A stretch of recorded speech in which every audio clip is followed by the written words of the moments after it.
ఘర్షణలు, కక్షలు, కార్పణ్యాలు మన జరిగినటువంటి మే 13 జరిగినటువంటి సార్వత్రిక ఎన్నికల్లో మరలా గురిపెట్టడం జరిగింది. పల్నాడు ప్రజలందరూ కూడా నేను మనవి చేస్తున్నాను. ఎందుకంటే పల్నాడు ప్రాంతానికి సంబంధించి మొట్టమొదటి నుండి కూడా కక్షల కార్పణ్యాలకు నిలయమని, ఈ ప్రాంతంలో ఉన్నటువంటి వాళ్ళు అధికంగా కక్షలతో ఉంటారనే విషయాన్ని కూడా మనం ఒక సాంకేతికాన్ని పల్నాడు ప్రజలు ఇవ్వడం జరిగింది. దీంట్లో కొంత వాస్తవం ఉంది. ఎందుకంటే ఆ రోజున గ్రామాల్లో ఉన్నటువంటి కక్షల కార్పణ్యాల మూలంగా అనేక గ్రామాల్లో ఇబ్బంది పడ్డారు. అనేక మంది యొక్క ఆడపడుచుల యొక్క దుస్తుల చైత్యం కూడా తెగినటువంటి పరిస్థితి మనం చూసాం. అంతేకాకుండా పల్నాడు ప్రాంతానికి సంబంధించి ఏలుపుట్ల అనే గ్రామానికి సంబంధించిన ఒక కేసు కూడా బ్రిటిష్ ప్రభుత్వంలోనే లాలో కూడా చేర్చడం జరిగింది. అంటే కక్షల కార్పణ్యాలకు నిలయమైన ప్రాంతం గత 30 సంవత్సరాల నుండి ఎలాంటి విధమైనటువంటి ఇబ్బందులు లేనటువంటి పరిస్థితుల్లో మొన్న ఈ రోజున జరిగిన ఎన్నికల్లో పురిగొట్టడం జరిగింది. అందరికీ కూడా మనవి చేస్తున్నాను. దీనివల్ల ఈరోజు మనం అనుభవించాం. అనేక మంది పెద్దలు చెప్తున్నారు, మనం తాతలకు సంబంధించి ముత్తాతలకు సంబంధించి కానీ తల్లులకు సంబంధించి కానివ్వండి, కక్షల వల్ల కార్పణ్యాల వల్ల అనేక కుటుంబాలు నాశనమై అనేక విధాలు కూడా ఇబ్బందులు పడుతున్న పరిస్థితి మన కళ్ళారు చూస్తున్నాం కూడా. అనేక గ్రామాలకు సంబంధించి కూడా ఎందుకంటే ఒక గ్రామానికి సంబంధించి ఒక రోజున కక్షల వల్ల ఒక మర్డర్ జరిగితే, ఒకరు చంపడం జరిగితే అది వారసత్వం కూడా ఉండడం పరిస్థితి మనం చూస్తున్నాం. కాబట్టి ఈరోజు సమాజం పరిస్థితి ఆలోచిస్తే అందరూ కూడా సమాజంలో వారి యొక్క ప్రజల యొక్క జీవన విధానాలు పెరిగినాయి, అవకాశాలు కూడా దగ్గరకు వచ్చిన పరిస్థితి ఉంది. కాబట్టి విద్యాపరంగానే ఉండి అన్ని విధాలుగా అభివృద్ధి చెందాలా. ఆ అభివృద్ధి చెందినప్పుడు మాత్రం ఈ ప్రాంతంలో కక్షల కార్పణ్యాలకు వెళ్ళడానికి అవకాశాలు చాలా స్పష్టంగా కనపడుతుంది. నేనందరూ కూడా పల్నాడు ప్రజలకు మనవి చేసేది ఒకటే, ఒక్క తడవ ఆలోచించండి, గత పరిస్థితులు ఆలోచించండి. ఏ విధంగా కక్షల కార్పణ్యాల మూలం గ్రామాల్లో ఇన్ని గ్రామాలతో అనేక మందికి సంబంధించి కూడా వలసలు పోయిన పరిస్థితి ఉంది. తల్లి చనిపోయినప్పటికీ, తండ్రులు చనిపోయినప్పటికీ, బిడ్డలు చనిపోయినప్పుడు కూడా గ్రామాలకు సంబంధించిన ఇబ్బందులు పట్టి వలసపోయిన పరిస్థితులు మనం చూసాం. ఈరోజు సమాజం అభివృద్ధి చెందుతుంది. మొత్తం ఉన్నటువంటి ప్రపంచంలో ప్రపంచవ్యాప్తంగా కూడా గ్లోబలైజేషన్ ఎక్కడైనా మొదలడానికి అవకాశం ఉంటుంది. సంపాదన కోసం, పదవుల కోసం కాదు. మీ పిల్లలను చదివించుకోండి, మీ పిల్లల భవిష్యత్తు చూడండి, మీ పిల్లలు ఉన్నతకి ఎదగడం కోసం ఆలోచించండి. వారి జీవితంలో సంబంధించి కానివ్వండి, సమాజంలో గౌరవప్రదంగా బతికే విధాన్ని, అలాంటి వారసత్వాలు ఇవ్వాలి కానివ్వండి. కక్షల కార్పణ్యాలకి పోయేట వారసత్వం ఇవ్వద్దని కూడా నేను మనం చేస్తున్నాను. పల్నాడు ప్రజానికి మొత్తానికి కూడా అందరూ సమయం పాటించుకొని కూడా అలాంటి వ్యక్తుల్ని ఎవరైతే తగవులు ప్రోత్సహిస్తున్నారో, ఎవరైతే ఇబ్బందులు పెడుతున్నారో, ఎవరైతే తమ స్వార్థం కోసం ఉపయోగపెట్టుకుంటున్నారో అలాంటి వ్యక్తుల్ని గమనించండి, వారికి దూరంగా ఉండమని కూడా మనం చేస్తాం. ఈరోజు పరిస్థితి చూస్తే పల్నాడు ప్రాంతానికి సంబంధించి పోలీస్ డిపార్ట్మెంట్కి సంబంధించి అన్ని విధాలు కూడా చర్యలు తీసుకుంటుంది. చాలా పటిష్టంగా చర్యలు తీసుకుంటున్న డిపార్ట్మెంట్ సంబంధించిన వాళ్ళు కూడా చాలా నిష్పక్షపాతంగా చర్యలు తీసుకునే విషయం కూడా ప్రజలు మాట్లాడుకోవడం, మా దృష్టి కూడా తీసుకుని కూడా మనం చేస్తున్నాను.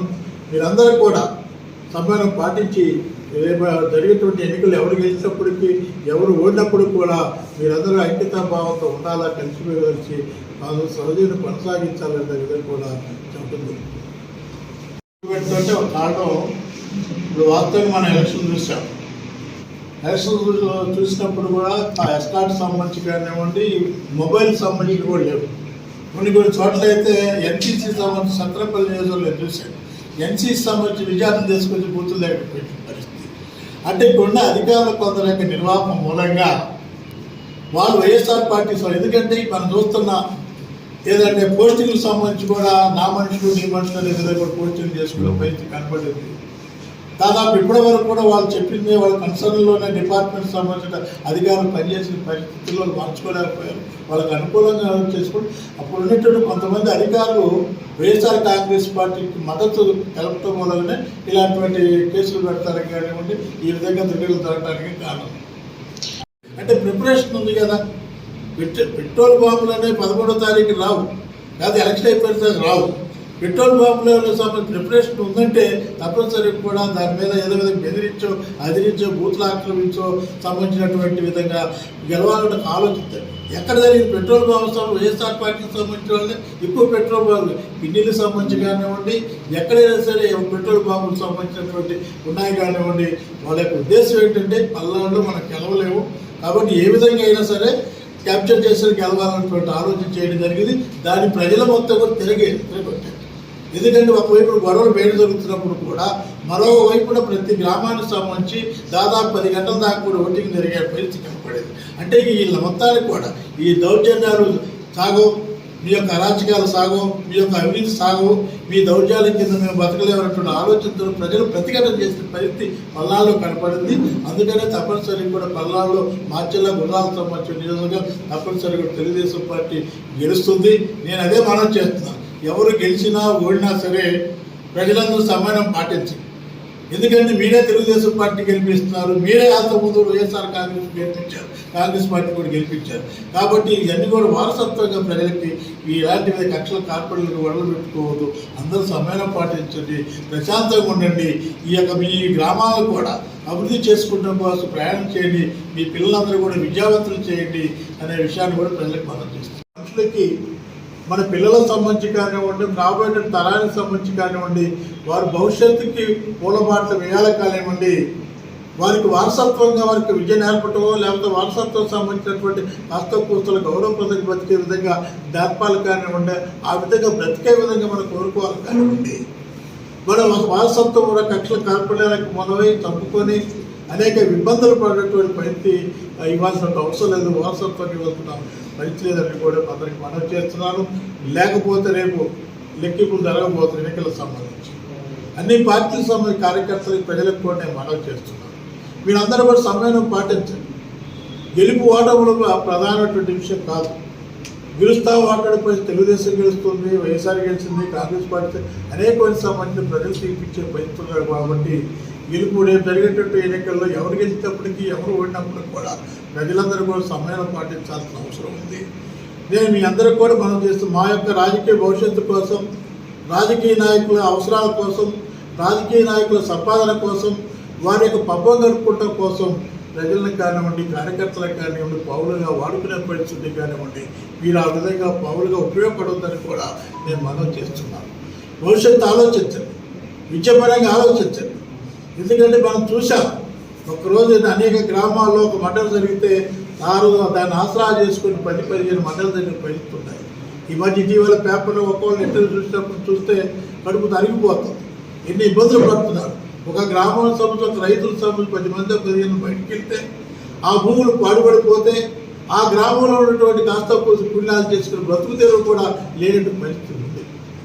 పిల్లా జలాలకు సంబంధించిన చిన్న భిన్నమై భార్యాభర్తలకు కానివ్వండి, అన్నదమ్ములు కానీ సంబంధాలు లేకుండా అనేక ఇబ్బందులు పడినటువంటి పరిస్థితి ఉంది. ఇది ఆధునిక సమాజం కాదు, ఇది ఆధునిక సమాజం. సమాజాన్ని అర్థం చేసుకోవాలా. ఎందుకంటే మనం చూస్తున్నాం మన ప్రాంతాలకు సంబంధించి కక్షల కార్పొరేట్లను పెట్టుకునే పరిస్థితి అన్ని వినడాలని మీరందరూ కూడా అన్ని పార్టీల కార్యకర్తలకంటే మనసు చేస్తున్నాను. సమయం పాటించమని కూడా వాళ్ళందరూ మనవి చేస్తున్నాను. ఎందుకంటే ఇందాక చెప్పాను, మా స్వార్థ ప్రజలందరూ కూడా సమయం పాటించండి.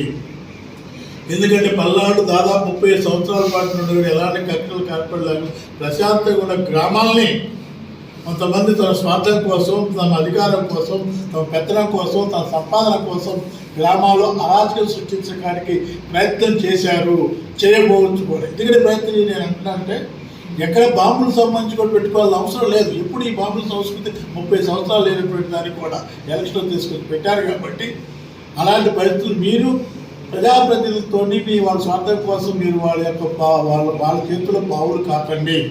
తప్పనిసరిగా సమయం పాటించండి.